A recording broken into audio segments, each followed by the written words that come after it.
I'm going to have two presentations today. The first, I'll talk about key protection in general, different approaches, comparing them and analyzing the benefits, pros and cons of the different directions. In the second talk, I'll talk about how to cryptographically build a strong solution to cryptocurrency protection. But actually, as I'll stress, it's much broader than that and has relevance far beyond cryptocurrency, in general to what I call fraudulent key usage or preventing fraudulent key usage, which is a very different problem to key protection. And we'll see that it's relevant to other places like code signing, but let's go one step at a time. So let's see if this is going to work. Okay, this is an obvious one. Cryptography is a central tool in computer security. Actually, it's an obvious one, but it wasn't that obvious even 10 years ago. Even 10 years ago, people felt they only needed to encrypt when they were sending data, so the data in motion thing and everything else. I had a firewall, I have authentication to my network, and I'm okay. Everybody now knows that that's not the case. Cryptography is essential for securing our digital infrastructure in many, many different ways, and it's recognized as such, which is why even when Unbound started, actually, there was a statement that you can't make money on cryptography. You can't build you can't make a startup that does cryptography. No one is interested in that, but that's not the case at all today, and you can see many cryptography startups in this space. As such, once we understand that we need cryptography, we have to realize that, well, cryptography relies on secrets. So if we want to do key exchange or encryption or digital signing or authentication, all of those operations require or rely on a secret key or secret value. And what's interesting about this is that it's a very binary situation. So if the key is secret, and if you've implemented the cryptography correctly, which by the way is also non-trivial, so leave it to experts, but if you've used the cryptography correctly, then you are secure. Or you're very close to secure, at least in terms of what the cryptography is supposed to be protecting. But once you lose, or if you lose that secret, if the key is stolen, you go down immediately to zero security. It's not like you're now not as secure as beforehand. In fact, you're completely broken. So we have to protect those secrets, or else this central tool that we're using to secure our digital infrastructure becomes completely useless. And in fact damaging, not just useless, but even damaging. Okay, so anything that's encrypted can be decrypted, all signing protection is lost, and so on and so forth. You lose absolutely everything. And more so, when the cryptography is broken, it actually becomes the easiest point of attack. Many years ago, I hear it less these days, but many years ago, I would very often hear the claim by computer security researchers that you cryptographers, want to put up a very strong iron door, but the window is open next door. The attacker can just climb in through the window and then steal the data directly. So what's the point of all these very strong cryptographic mechanisms? You'll excuse me by saying this is a stupid argument in any case, because you need to close both the door and the window as we usually do when we leave home. And actually closing the door with a very strong iron door is no harder than with a very weak lock. Cryptography, actually doing it properly, is no harder than doing it badly, as long as you did it properly to start with. Once you already have a bad implementation, then it's hard to fix. But when you're implementing it first, it's no harder to do it properly. But the second thing, and I think it's the strongest argument, and when someone has to climb in through the window, you can detect that, because they're doing something which they shouldn't be doing. So these are exactly the things that anomaly detection and other type of systems can actually catch. But when your cryptography is broken, then you can actually break the system via the legitimate API. Okay, and that's something you just cannot prevent. So I'll give you just a couple of examples. There was the whole Juniper scandal around the ECDRBG backdoor, and whoever replaced that value in their code was able to just eavesdrop on all VPN traffic and get the information just by eavesdropping. You cannot prevent an attacker from eavesdropping. But there are many other examples. If your key exchange mechanism is broken, and I can pretend to be someone else because of that, then I look exactly like that other person, and I cannot be caught. So that's why having strong cryptography, having good cryptography is absolutely essential, and we have to make sure our secrets are kept safe. And this is not a theoretical problem. Attackers actually use stolen keys or fraudulent usage of keys in order to carry out operations. Stuxnet use that, but many other viruses and Trojans, etc., actually have valid certificates, are signed via valid certificate, and that makes them much, much harder to actually detect. So in our modern environment, we have a lot of information, a lot of different applications in many different scenarios and platforms, on the cloud, on endpoints, on-prem. We're doing many, many different things that all require cryptographic keys. And the problem is that we have many, many keys, many applications, many platforms, and absolutely no perimeter. And no perimeter, obviously, if you're in the cloud, you have no perimeter, but also in your on-prem, you have no perimeter. I like to tell people that if you think that the only people today that think the attackers are not in the network are those that are not looking. Or if they're looking, they're not seeing.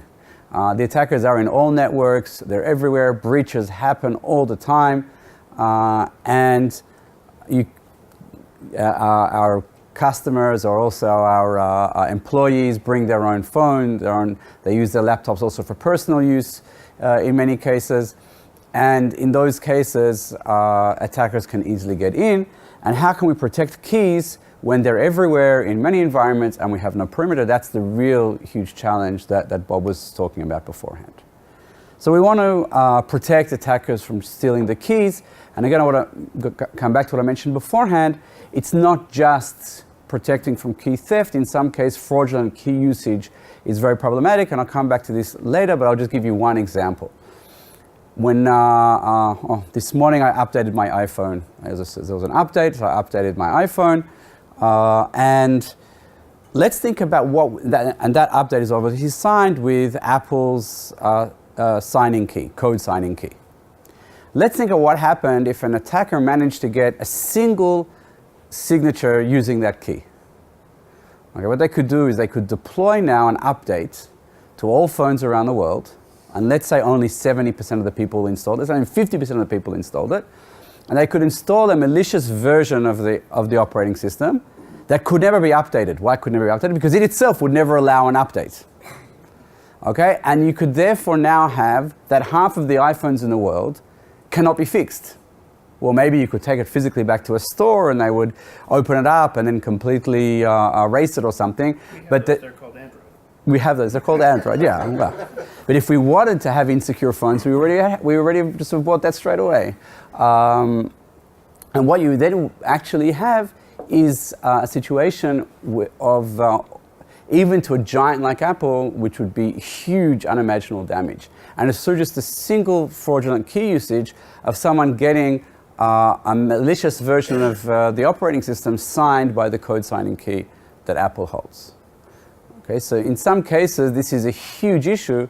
Of course, I gave a very extreme example, but you don't have to think only in extremes. There are many, many other cases where this is very, very damaging. We'll come back to that more in the next talk. For this talk, I want to talk mainly about prevention from key theft. I want to say that you might think in that case, well, in all cases, it's only key usage we want to protect and not key theft, but actually it's not the case. Let's just say I have a database of 10 million encrypted credit cards, and someone steals that database together with the key that encrypts it, then they have 10 million credit card numbers. And in fact, in the Adobe breach from a few years ago, where they had credit card numbers stolen, they announced in their PR that the attackers, we don't know if the attackers were able to decrypt, and since we don't know, we're giving everyone this insurance anyway. In my mind, and it's pure speculation, I admit, but in my mind, what they're saying is, we had an encrypted database, the key was there, the attacker got to the machine, we don't know whether they got the key or not. Okay? So they had to assume that they actually got absolutely everything. Let's think about a different case where the attacker was able to get to decrypt 10,000 credit card numbers. It's not nice that they managed to steal 10,000 credit card numbers, but there's a huge difference between 10,000 and 10 million, and the damage is much smaller. And you can use methods like anomaly detection to detect if someone is using the system to decrypt many credit card numbers in a way that is not usual behavior of the system. So in many cases, or the primary thing that we need to do is prevent key theft. In some cases, we need something stronger, and then we'll have to talk about that as well. Okay, so and a very important cryptographic principle, which every cryptographer knows from their first or second lecture in their introductory course, is that when we model security, we assume limitations on the adversary's capabilities, but nothing about their strategy. So what does that mean, and why does that make sense? So assuming limitations on adversary's capability is necessary. You can't do anything otherwise, because then what I say is, okay, the adversary can actually just go to the machine where the data is being held and take the data, or we can talk about the full information model where the adversary sees all the information on all machines at the same time. There is nothing that you can do in that case at all, so anyway, it's not relevant. Beyond that, in many cases, we can actually appropriately model what an adversary can do in a real-life attack. Sometimes we're wrong, in fact, more often than we'd like to be, but this is something that can be done. In the beginning of actually this book that you have here, when we talk about defining security, we go back to Turing. So Turing in the 40s proved that there are things that computers cannot solve. And one of the things is the halting problem. So you cannot write software that will look at another piece of software and determine whether or not it goes into an infinite loop. This is something that a problem that you cannot actually solve by any computer. But then Turing had a problem. He said, okay, I've written a mathematical model of what a computer is. Okay? And I've proven that any computing device that matches that mathematical model cannot actually solve this halting problem. But who says that the real world and real world computing actually follows that mathematical model? Maybe it doesn't. And then he has three answers into how he justifies that this is the case. And people have taken computability courses at university. Often you go through 10 or 15 different possible computational models and prove that they're all equivalent to the Turing machine model to try and justify this actually models what we expect from computation. And we have exactly the same problem in cryptography. We come up with a mathematical definition of security, which you absolutely have to have because there's no other way to reason about security. Unlike any other field in software or in computer science, we cannot check that something that the cryptography works by just looking that it functionally works. Right? The fact that I can encrypt something and then decrypt and get the same thing back means nothing about security. And if the encryption was the identity function, it would also work in exactly the same way. Right? So encrypting by just leaving the message untouched works. You're able to decrypt and get back the message. It's just completely meaningless. So we have to have mathematical definitions and prove security in that way in order to get any confidence in our solution.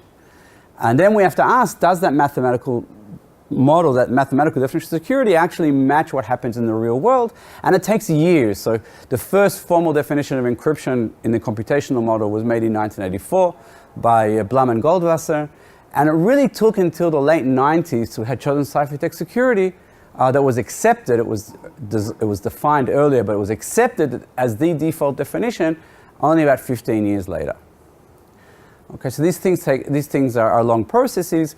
Other examples are people like Paul Kosher, who in their undergraduate project discovered side channel attacks that if you just measure the amount of time it takes to decrypt, and afterwards if you measure the amount of power that the device uses during the decryption, you can actually read out the secret key. And that doesn't match our models at all. And so there are surprises and there are problems, but that is the process that we have, and it's a process that has proven itself and works very, very well. But we assume nothing about the adversary strategy because the strategy is something that is designed or after we release the solution, after we already have the product out, the adversary can come and work on their strategy, and they have much longer than we do. So thinking that limiting the adversary strategy is basically saying we know how other people think, and that has proven itself over and over again to be a very bad way of working. 20 years ago, there were many security papers that would say things like, this is secure because if the adversary does A, then that won't work. And if they do B, then that won't work. And a list of 10 different things the adversary tries to do, and none of them work. But the 11th, 12th, 13th, and 14th thing, the author has never thought of.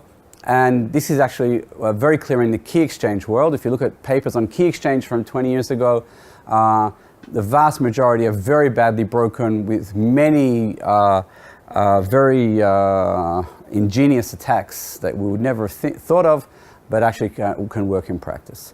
So we call this having a clear threat model, understanding exactly what the threat is, what we're protecting against and what we're not protecting against. And it's crucial for not being in this cat and mouse situation where we deploy something, it's broken, we fix it, it's broken again, and so on and so forth. We don't want to be there, we just can't afford to do that anymore. So here's just a couple of examples of that. Let's talk about encryption and decryption with a locally stored key. How do we define a clear threat model for this? And what would an unclear threat model be? So the threat model that is most obvious is the encryption scheme is secure as long as it's correctly implemented, of course, and the attacker does not access the machine that's encrypting or decrypting. Okay, and this is a question of capability, it's not strategy. If they have no access to that machine, if they're not able to reach that machine, then we're secure, and otherwise we assume that we're completely broken. And then we have to ask the question, do we accept this threat? Is that a legitimate threat? It may be, do we accept this risk, maybe I should say? Is it legitimate to say that we assume the adversary cannot get to that machine? We can try and make it harder for the adversary by using OS hardening. That's to justify the model. It's not part of our security definition. And then we have to ask, does it make sense also for the application? So if I'm encrypting data on my computer to put on my disk, then it actually makes no sense whatsoever. Because if the adversary doesn't get to my machine, then I don't need to encrypt. And if the adversary does get to my machine, then encrypting then anyway I'm lost because the key is there, and so it doesn't make any sense. So these, and you'd be surprised how often actually in real systems that people build and design, this sort of thinking is actually completely missing. All right, so you sort of protect, the way you model security, you're protecting something which makes no sense. You don't need to do half of the stuff. And in fact, when you look at any cryptographic design, the more complicated it is, the more often it's been designed by someone who doesn't know what they're doing, because they add in a whole lot of stuff which actually makes no sense whatsoever. Okay, but in any case, we have a very clear understanding of what we're protecting against and what we're not protecting against. Here's an example of an unclear threat model. We're going to encrypt and decrypt the locally stored key, and the key is going to be protected using heuristic obfuscation by somehow hiding it on disk and I don't know what. And then we say it's secure as long as it's implemented correctly, and either the adversary doesn't get to the machine, or they get to the machine, but they can't find the key, they can't break the obfuscation. And this is now no longer just about capability, it's about a strategy. Are they able to carry out the strategy while they're on the machine of going and finding, reverse engineering the code and finding the key, or looking in memory and so on and so forth. And the obfuscation can always be broken. In fact, it typically is broken, and therefore this is an unclear model. What makes it even So this is a sort of definition that we wouldn't want to have, because it talks about the strategy, and we don't have a clear understanding of, are we still getting security when the adversary gets to the machine? We may think we are, but in fact we're not. And it's important to note this does not mean we should not use obfuscation. We should, but we just shouldn't rely on it. There's no reason to put the key on a file on the desktop saying key.txt, because if the adversary doesn't get there, then they're not going to find it anyway, and if they do get there, then they'll find it, so everything's fine. No, we can make it harder, we just shouldn't rely on it. Sometimes it gets to quite absurd situations, like we often will encrypt something with a key that is hard-coded into the code. We won't call it encryption, we call it obfuscation. I don't even call it encryption, it's not encryption. It might say AES, but it's obfuscation. But then when you have people who do review of your code, like this pen testing or whatever, that you'll get back a thing saying, you're using a hardwired key to do encryption. No, I'm not, I'm doing obfuscation, but that's the sort of conversation that's often hard to have. So yes, we'll make it harder for the attacker, but we won't actually rely on that for security. It won't even be part of our security model. As far as I'm concerned, if the attacker got there, I've lost everything. Okay, so the reason why I spent so much time talking about that is because that's really important to keep in mind when we go and now look at the different solutions we're going to talk about, is how much of a clear threat model do we have and how much does it fulfill these principles. So we're going to look at different technologies for protecting keys, and the first is the traditional dedicated hardware model that Bob loves so much. Going away within 10 years. Hopefully to no longer be around anymore. But I'll be nicer to them than Bob actually is. Because he's not buying them. That's also true. That's also true. But I'm trying to uproot them, so I also have an interest. But so this is the traditional method of key protection. You have HSMs, smart cards, TPMs, one-time password tokens, and so on and so forth. And to a certain extent, they have a clear guarantee of security, as long as they're not broken, but everything can be broken. So assuming that they're built correctly, the keys stay inside, all the processing stays inside, nothing else runs inside those machines, so they're fully isolated. There's certification to ensure compliance that sometimes ensures security and sometimes doesn't, but at least it gives us some information. And it's a trusted field-proven technology in the sense that it's been around for a long time. By and large, it doesn't get broken. Sometimes bad things happen, but by and large it works. It's sort of like saying that, you know, a lot of people say PKI is completely broken because you can get bad certificates. And yes, you can, but by and large it works. It actually does work, and we can improve it, but it works. And it's the same thing with these things. I would not argue they're not secure. It's hard to argue that they are very secure because you actually don't know what's going on inside them. That's one of the problems. There's no transparency. So it's not a perfect solution, but it seems to work. I want to stress again, coming back to this, which we'll talk about later, it does not solve the problem at all of fraudulent key usage. Because if I get to the machine that has access to the HSM, then I can do anything that that machine is allowed to do.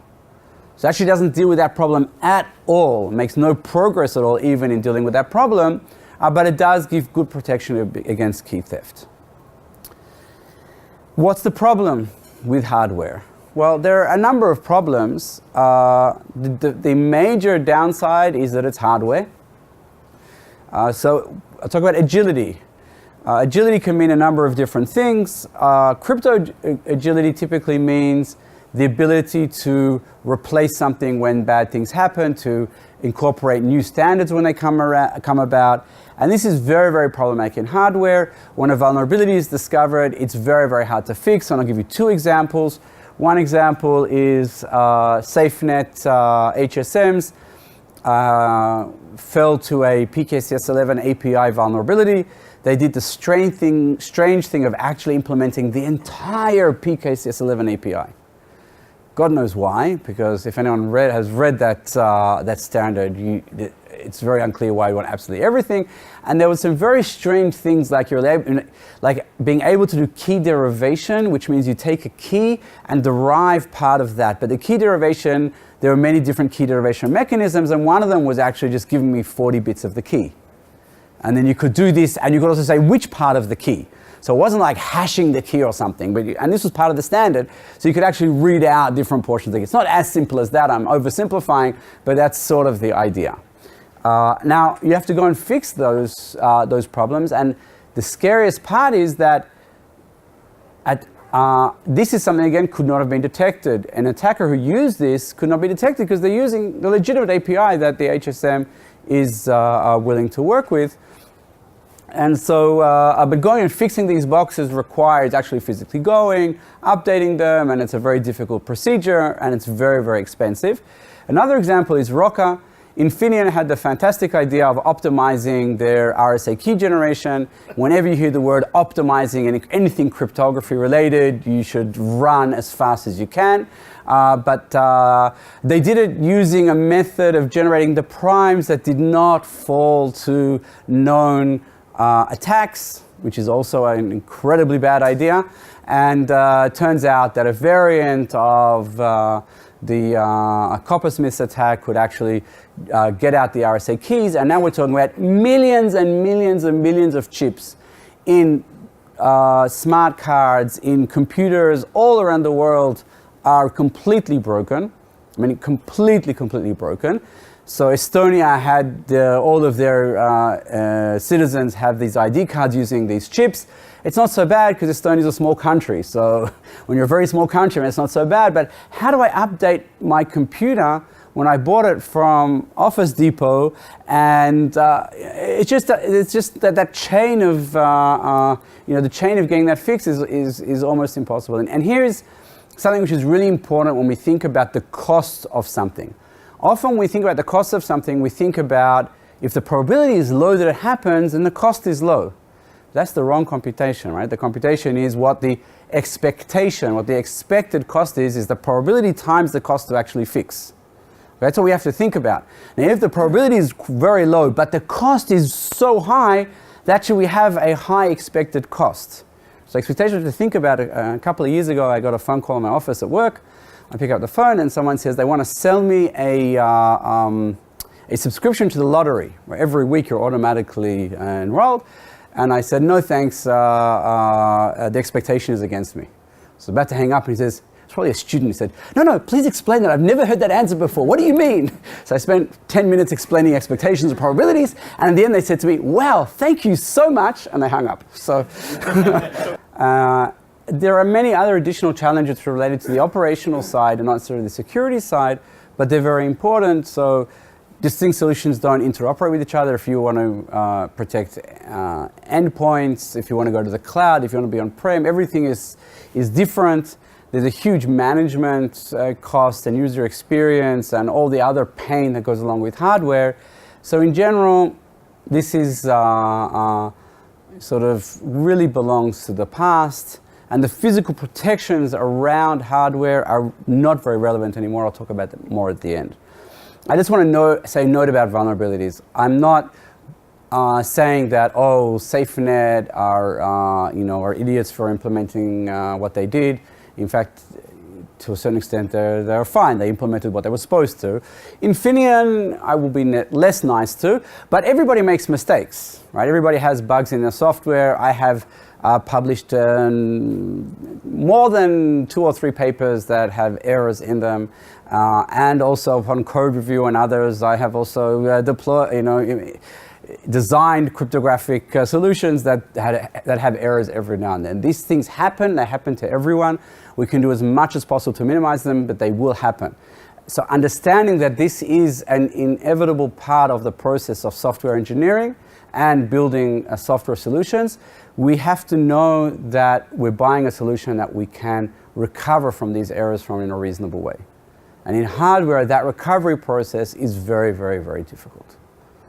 Okay, so that's what I want to say about that. Next, on the complete other opposite spectrum from hardware is software.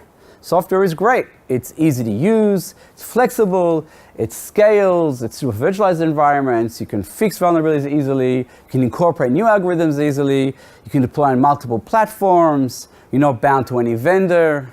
That's a very important thing, by the way. I once spent a bit of time thinking about why is Amazon's KMS, key management system, so cheap? Why is it so cheap? It's really, really, really cheap. And I'm pretty sure, I don't know, but I'm pretty sure it's because it locks you to Amazon. Once you use it, now you have to continue using Amazon, or the pain to now move somewhere else is very, very high. And locking you is something that people like to do. It's good for business because once you go there, it reduces competition. So being bound to any specific vendor is something that we typically don't want to do. So this is great. This is everything that we want, except for one thing: security. So what are the techniques that people use? They use encryption, but again, what does encryption mean when the key is there? Right? We're talking about a software vault where everything is sitting there. Obfuscation, white box cryptography, server hardening, these are the sort of techniques. Let's talk a little bit about that. What we would really like is something called black box obfuscation. What's black box obfuscation? It means you have code. The only thing that you can do with that code is run it. You can't learn anything beyond the input-output functionality of the code. That's what black box obfuscation will give you. It sounds fantastic. There's only one slight problem with it. You want to guess? It's impossible. Yeah, that's the only problem. Boaz Barak, who did a PhD at the same time as me, did a much better PhD than me, but he proved a number of very interesting results. One of them was that it's impossible to do black box obfuscation in general. Doesn't mean that specific things cannot be obfuscated, but in general you cannot do black box obfuscation. And there are weaker versions you can talk about. The academic community is looking at that quite a lot now, things what they're called indistinguishable obfuscation and others. They rely on assumptions that are very shaky, very weak. Even with those assumptions, it's completely impractical in terms of the running time. So it's not something that's have any relevance to today. In 10, 20 years, will it be of relevance? We'll have to wait and see. We don't know. However, for by and large, it actually doesn't solve the problem that we want. Let's say even if I had black box obfuscation, okay? So now I have a piece of software doing decryption, and you can't learn the key from that software. You can only run it. Fine, I'll take the code, I'll move it to somewhere else, and I'll run it. I can decrypt everything that I want. Okay, so actually, you don't need the key if you can decrypt using a piece of software that doesn't give you the key. No one cares about the representation as long as you get the same effects. So it's only actually of interest when you're doing things like, okay, I want to enable encryption but not decryption. Fine, you can use public key cryptography for that. Or you want to enable signing, but you want to enable signing which is only on certain types of messages. Then you could use obfuscation for that, but that's typically not what we're doing. You could also try to lock to a specific device, so the code will read some information and check that it's correct before it goes ahead and actually does the operation, but you can fool that by hooking into those reads and giving it back what it's expecting to get, so it actually also doesn't solve the problem at all. So even if you could do this, it doesn't really give you what you want. White box crypto is obfuscation specifically for cryptographic algorithms, for symmetric algorithms. And again, it makes sense when you want partial usage, but in general, it doesn't make that much sense. And it seems to be very appealing because there are a number of vendors who are doing this. They like to do it on mobile and other places. And initially, it was intended for DRM. And DRM, digital rights management. Exactly. And that's why it makes sense to do something that doesn't really work for something that's impossible. Right? So I forgive people for using bad solutions to impossible problems because you can't actually solve them. But when you want to do something which can be solved, then you should not use these solutions.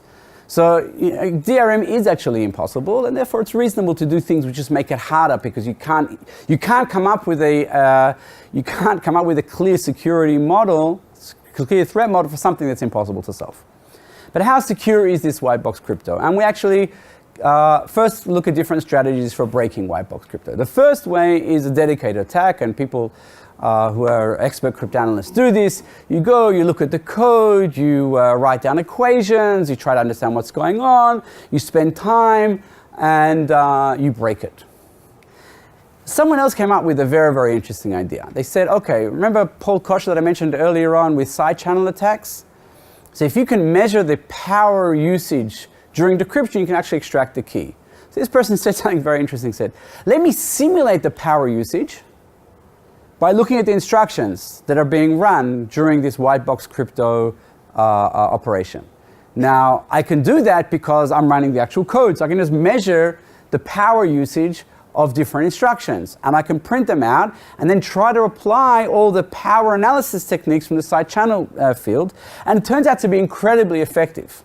And it's really interesting, if you look what this person wrote, they said, most people who break these need to do, they use cryptanalytic approaches requiring detailed knowledge about the design. And he says, and honestly, I don't understand much of all those nerdy papers. let's see if there's a way of doing this automatically.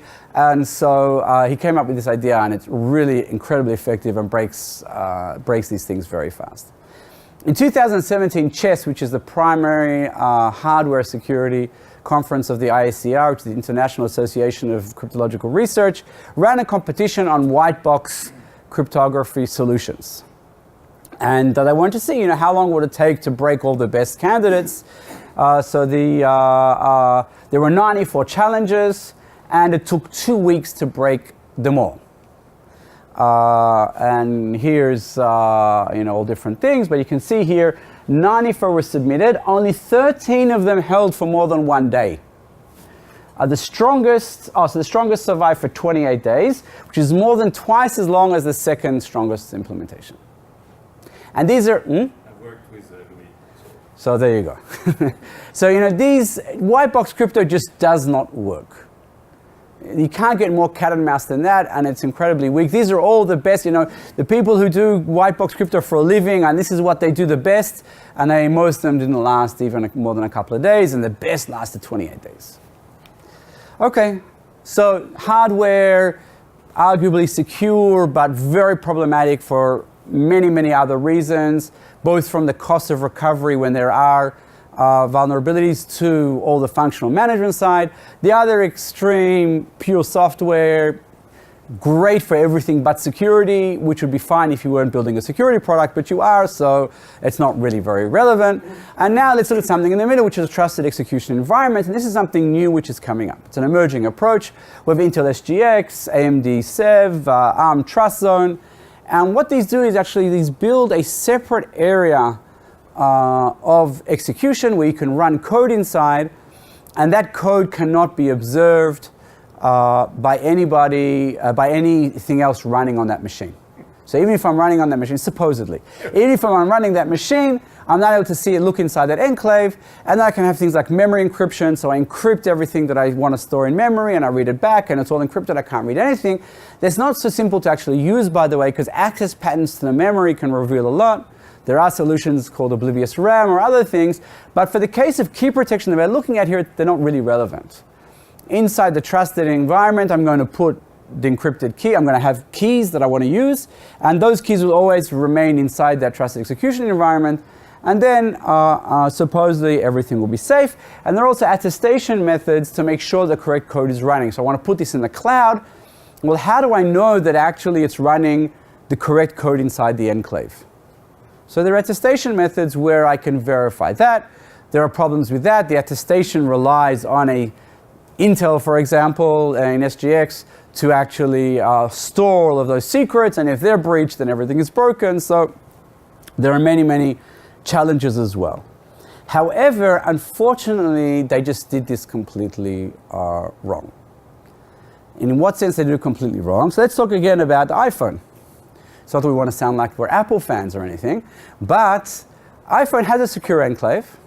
It only does a very simple thing, which is ECDSA signing. Maybe newer versions do something else, but it does only ECDSA signing. It's on a completely separate chip. It's actually completely separate from the rest of the processor on the phone. And so far, at least not to the best of our knowledge, no one has broken it. It's a completely isolated chip. In contrast, because of the cost, Intel put the SGX, the trusted execution, all the others as well, not just Intel, all of them, put it on the same processor as everything else that's running. So it's not isolated, but it has hardware, or actually not hardware, more firmware protections, preventing anybody from looking inside, and they spend a lot of effort to do this so that you can't actually look inside. And no one has actually broken that mechanism of looking inside. The problem is that when there are joint or shared resources, then information is leaked between those resources. And it may sound surprising, but this is the whole world of what's called software side channel attacks. These are not the side channel attacks that Paul Kosher talked about, where I measure the power or those sort of things, but it's where I use the fact that two pieces of software are running on the same machine and sharing resources. This was first done in the cloud more than 10 years ago, showing that even if the hypervisor is fine and no one breaks the hypervisor and can actually look at another VM. If I can co-locate a VM, an attack VM on a machine where a victim is running, then I can actually extract information by looking at the cache. By the way, it's also not hard to co-locate in the cloud. They show that it's actually quite easy to do. But here in the whole trusted execution environment issue, we're talking about running on the same machine and not being able to extract, so we're co-located. So why does looking at the cache help you? The reason is that you can see what someone else has been accessing by reading or writing from the cache. And let me give you the simplest example in the world is if many places of work have a proxy that goes out to the web and caches pages. You always cache pages.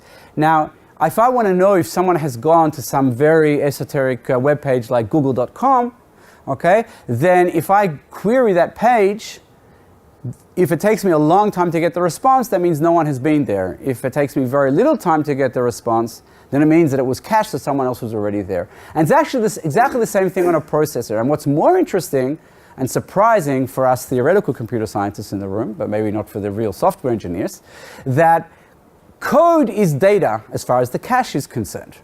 The code that you're actually running also goes inside the cache. So if you have a branch in your code, you can actually see another machine, another process, another program running can actually see what branch you took by looking at the cache. These things sound very hard to believe, but if you can believe that you can read out the secret key by looking at how long it takes, the time it takes to decrypt and the power, these things are incredibly effective. There are others as well. There are things called clock attacks, which I personally really like, because there was this paper by Adi Shamir and others from like 20 years ago talking about fault attacks on RSA, that if you can inject a fault that happens in the Chinese remainder during decryption, then you can actually get everything out. And what you can show is when you play around with the clock, make it much faster or slower, you can actually inject faults in what's running. And then you can ask, yeah, but who can play around with the clock? Well, it turns out that modern processors and operating systems enable you to actually play around with the clock. So you can attack another machine while they're decrypting by doing that. Speculative execution is where, this is the meltdown and Spectre attacks that I'm sure everyone has heard of, where in order to speed up, Moore's law died, unfortunately. So how do we get faster computers all the time? Why should we buy a new computer? By the way, we don't have to buy computers as often as we used to, because they don't speed up nearly as fast. But still, why would we buy? How do they make it faster and faster? By using smarter architectures and not faster silicon. And one of those is that when you get to a branch, so everything is pipelined. When you get to a branch, you don't wait to see how to continue, because that slows the pipe down to a complete halt. You just keep going and hope for the best. And you guess which branch to take based on previous instructions, and you have a predictor. And Intel did a really, really good job of doing this. By the way, the reason why Intel suffered more from Spectre and Meltdown than the other chip makers is not because they were worse, it's because they were much better. They had a much, much better speculative execution engine. And so they would rewind everything back if it turned out you took the wrong branch. The problem is that the cache would not be rewinded back. So all of these mean that you can actually get all this information out. And what people often say is, okay, so just side channel proof. The code, write side channel proof code. And people actually really take this very seriously. And Intel takes this very seriously because that's what they say. So let's look at how well Intel did that. Well, but it's known to be impossible. It's been known since the 70s. It's known to be impossible to some of us in the room. But Intel argues that you should write side channel proof code. So the best way to look at that is it turns out that inside the SGX package, software package, Intel has AES. Now you may ask, why should Intel have AES? Because you have an instruction set called AES-NI. So why would they put in software inside SGX instead of using AES-NI? Anyone have any idea? Because in China, AES-NI is disabled by default. So if you want to use AES inside SGX, you cannot use AES-NI, and therefore they put AES software inside. You don't have to call it, you should call AES-NI, but you can. And they put the best side channel proof software that exists. Okay?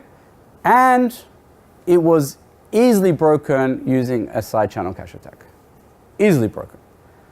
And again, there are many examples of cache attacks and software side channel attacks on SGX using the best known side channel proof code. So is it impossible? We can have an argument about that. I don't have a mathematical proof that it's impossible. It's certainly empirically impossible in the sense that the biggest experts who write this code do not succeed in doing it. Yes, but I'm not sure that's exactly the same because there in a covert channel you're writing code which is supposed to extract information, and here you're writing code which is not supposed to. So I don't know. And what it certainly does is it means we're in the cat and mouse situation. Okay, so there are also other types of cache side channel attacks, and I'll skip that because I talked about that already. And here are just some examples. 1, 2, 3, 4, 5, 6, 7. And these are all from these are all from a year ago, so there've been more since. And these are on SGX. So these are not software side channel attacks in general. These are attacks on SGX. All types of keys, RSA, elliptic curve, AES, all of them have been extracted very effectively using these attacks. And then you get into an argument with the people who argue for SGX. So either they'll tell you, oh, we can write side channel proof software, so you tell them, no, you can't. And they say, oh, this stuff is all academic. You're assuming that you can run software on the same machine. That's called the cloud. But that's not just that. That's called the security model of SGX. And we come back to the example I gave you before, and that everyone smiled. It's a bit stupid to talk about encrypting on the computer and saying if I can't get there. If you're assuming that no one can get to the machine, then why are you using SGX? And if you're assuming someone can get to the machine and then they can extract the keys from inside, then what have you done by using SGX? Okay, so these conversations are actually what we have, and that's why it's important to have in mind this thing of a clear security model. And SGX has completely failed. I want to go even further. Recently, or not sorry, even a year ago already, the attestation key inside an enclave was extracted. Now what that means is that you can now impersonate a valid enclave while not running in an enclave. So you can be in the cloud and you can trick someone to thinking they're actually running the valid software inside an enclave, but they're not. What's more interesting is that due to privacy reasons, Intel said, okay, so we're running this attestation server, whoever will be running it, they shouldn't know exactly what code you're running, so they have a method, and where you're running, so they have a method of doing this in a blinded way, so they actually don't know exactly what they're attesting to, but just that it's valid. Doesn't Intel hold the keys for attestation? They have the keys, but it's a blinding protocol.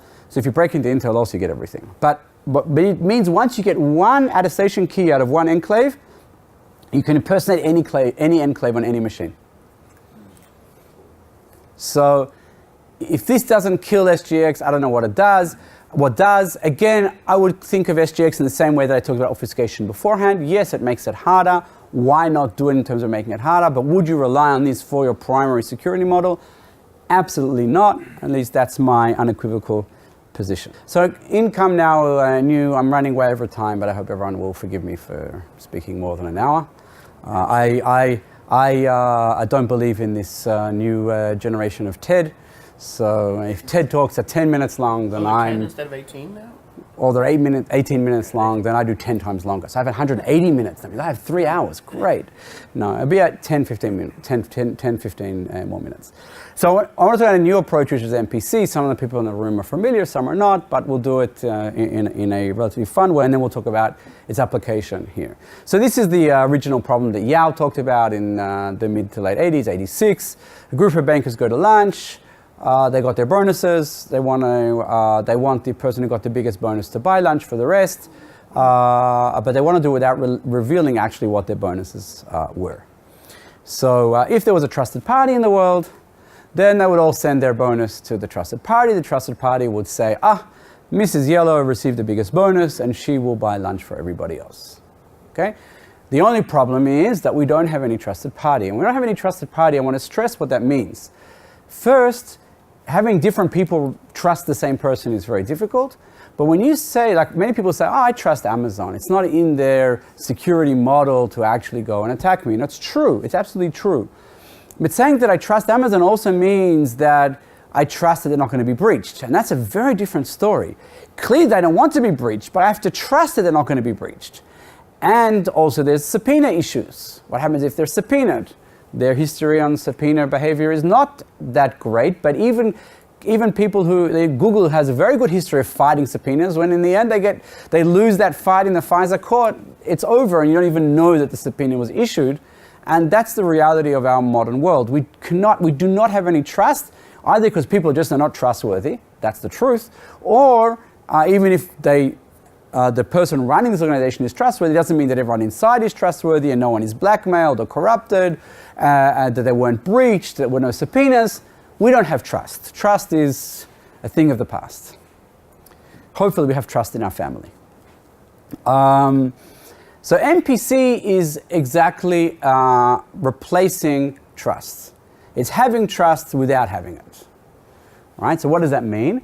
The parties can run an interactive protocol and talk to each other. Okay? They just send messages. They don't have to trust anybody else. And they're guaranteed that as long as they run the protocol correctly, nothing but the result will be revealed. And even if attacker breaches some of the parties and runs malicious code and does everything they can to try and break it, they cannot learn anything but the result. And that's what MPCs guarantee you. And the way to think about it is that MPC emulates a trusted party. So you could build your system with thinking about if you had a trusted party to carry out the computation. You have an HSM type box to do the computation, and build your system without assumption, and then just replace that box with the interactive protocol, and everything remains the same as long as the attacker doesn't breach everyone, because then, of course, you lose.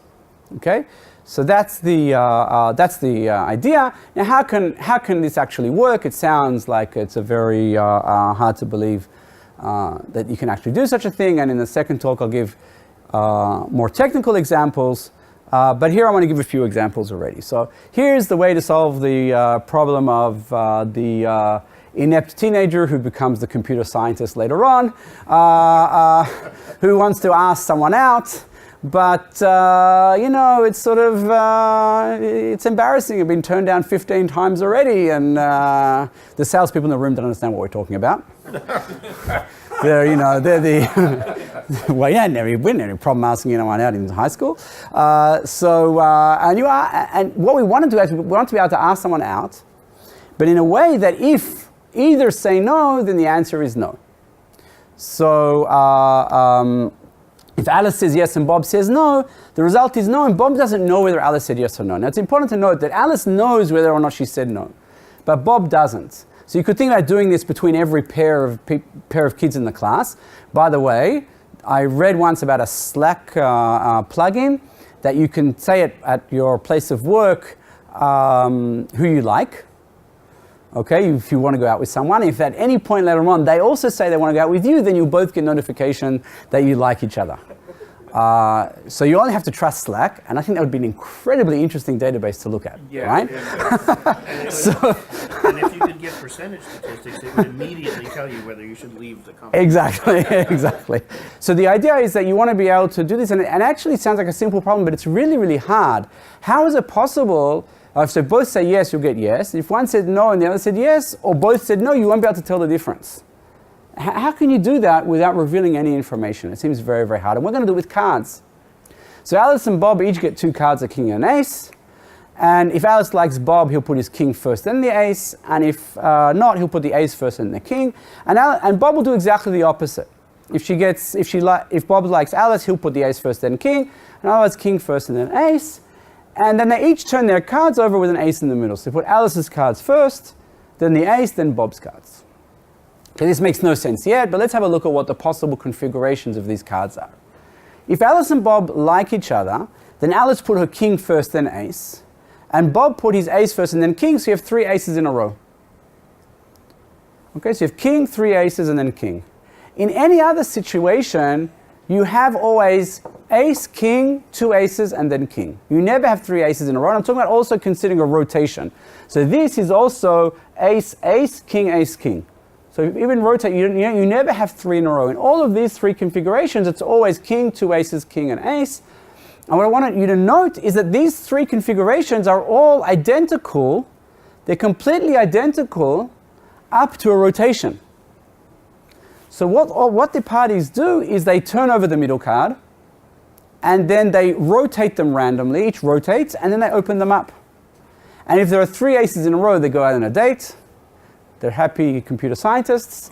And otherwise, they haven't lost faith, and they can go back into class the next day without being overly embarrassed. Okay? And you can't tell, because it's exactly the same, you cannot tell actually at all whether or not one said no or they both said no. Here's another example, a quick example from IBM in the 80s. 2 managers received a complaint. I'll run it through it quickly. Received a complaint about a certain employee. And the rules at IBM were that at that time, if you receive a complaint from an employee about another employee, you have to deal with it, but you're not allowed to reveal the original employee's name so that people will be willing to complain. But the 2 managers wanted to know, they received 2 complaints, they each received a complaint about the same person. And I just want to know, is it 2 complaints or 1 complaint? Because it makes a difference. All right? If they both received a complaint from one person, then they deal with it one way. If they received from different people, then this is already a very different story. So they have to try and work out, and they could say things like, oh, does the name begin with A or B? But that reveals a lot of information, of course, so it's not something that you want to do. So assume there are 20 relevant employees. We put out 20 plastic cups, and we write the name of each employee in front of a cup. Then each of the managers prepares 20 folded notes. 19 say no and 1 say yes. And they go and they put a note in each cup, a folded note in each cup, and neither manager can see where the other manager put the yes. All right? And once they've done this, they remove all of the names in front of the cups and randomly mix all the cups around. Now what happens if they both receive, then they go and they open up all the notes in the cups. What happens if they receive the same the complaint from the same employee? What will they find? 2 yeses and 1 Yes, 1 cup with 2 yeses. And in any other case, there'll be a yes and a no and a yes. But because they mix all the cups around, they have no idea who actually they refer to. So nothing whatsoever is revealed. Okay, so multi-party computation is a way of doing solving these types of problems. And we can use it also for key management. Okay, and how can we use it there, or for key protection? We can split the secret key into random shares so that neither share reveals any information about the key, and then carry out all computations without ever bringing it together. So we place those different keys in segregated places, and the operations are carried out without bringing it together, so there's no single point, no single place where you can actually breach and get the secret key. And this opens up a whole new, a whole lot of new use cases and possible ways of using cryptography. By the way, it appears in Gartner's hype cycle. I was told about a year ago, oh, MPC is a buzzword. And I was actually very insulted.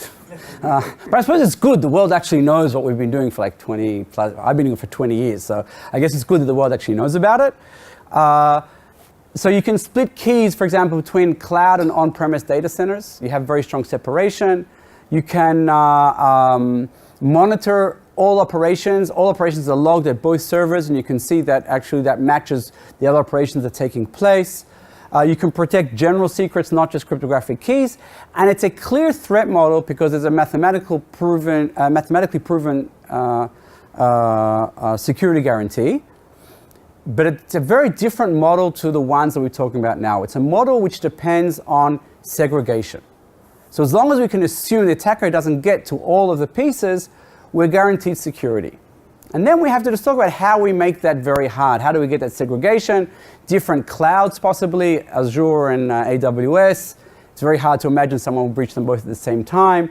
Different OSs possibly, different administrators, or at least different credentials. You can make it very hard to get to all the pieces at the same time. And then it's very, very hard for the attacker to get it. Why at the same time? Because we also do something called proactive security, where the sharing changes all the time. The key stays the same, but the sharing changes all the time, and therefore you can't actually get to all of the pieces. Are you talking practically about practically in a product or what can be done. So in the second talk today, I'll talk about a situation where we do split to more.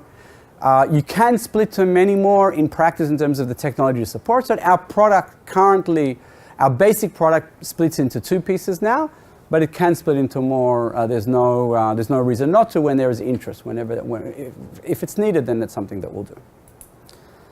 Because I want to give you a concrete example of how this can actually work.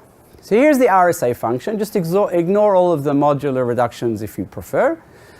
RSA function is just taking a value y and computing it to the power of d, where d is a secret value.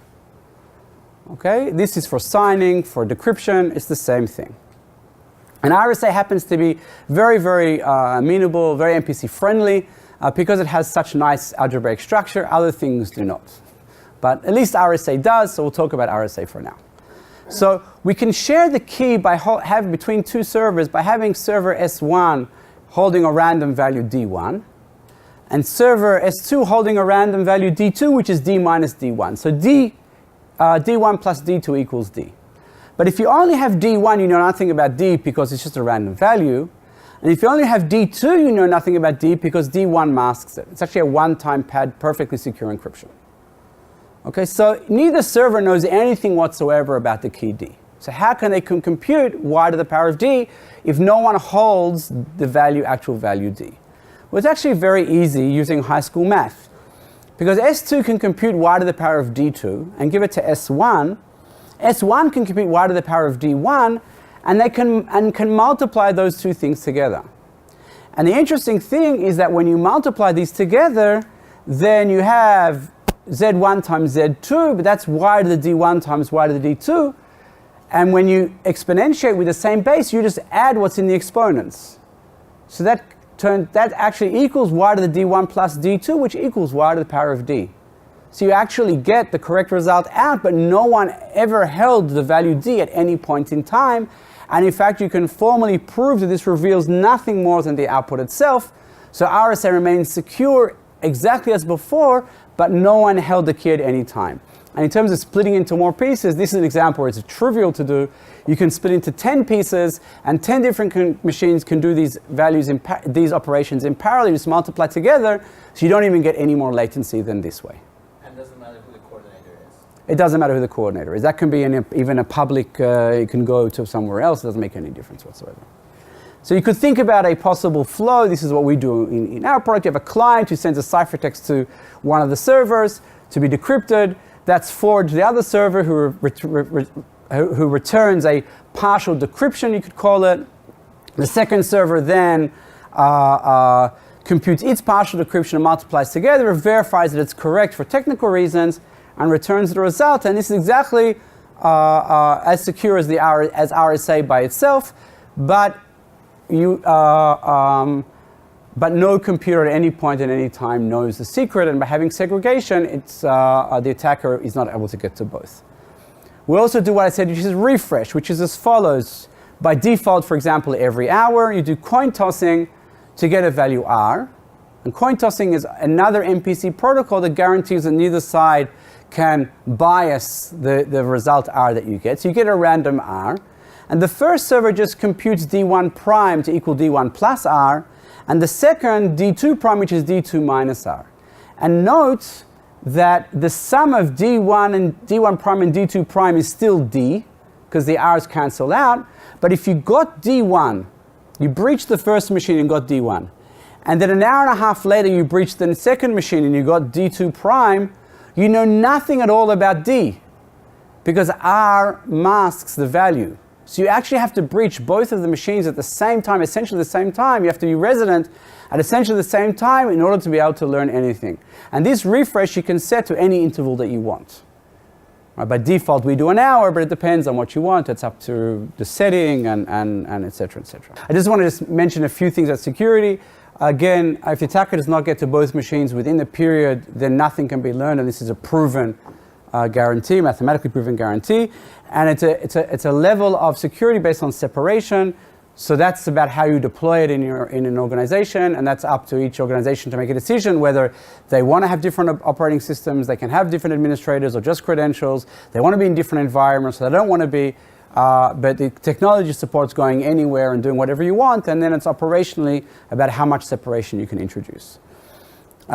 FIPS certification is an important issue because it gives a certain level of confidence in a product, and it relates to physical protections. The level relates to physical protection. So level 1 is software only, and going up the higher levels gives you more physical protection. I just want to note that this physical protection makes sense when the device is in enemy hands, adversarial hands, because they actually have physical access.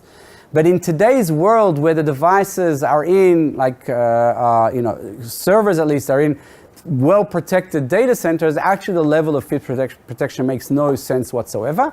And it's possible to even get FIPS level 3, 4 for solutions with no isolation using trusted execution techniques. So this actually doesn't mean a high level of security. It's a high level of physical protection only. Now, it is important for trust. And as I mentioned, this is what I mentioned beforehand already, but I want to ask the question, can you get FIPS for MPC solutions? You might say, why not? If you can get for regular software, why can't you get for MPC? The answer is that FIPS actually defines a boundary. You have to have a single boundary of your software. But MPC solutions don't have a boundary. They're, by definition, running in different places. So you can't qualify for FIPS certification, or at least it would seem. But we actually worked with NIST, and I want to give them the credit because it's not easy to go against the grain of what's written in a standard for decades. And we defined with them that if you have two different modules that are connected via a FIPS certified TLS connection, you should define that as a single boundary. It would make no sense to disallow an MPC solution which is much more secure simply because that doesn't fit into a historical definition of the way things have worked. And indeed, in February 2019, we received level 1 certification. The first vendor to receive certification for any MPC-based product. And level 2 we will have soon.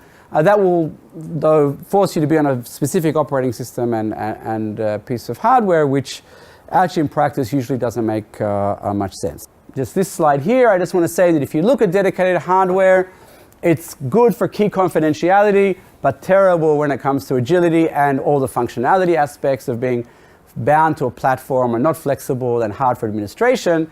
Software tokens and vaults are fantastic for everything but security. Trust execution environments are sort of so-so, right? They're not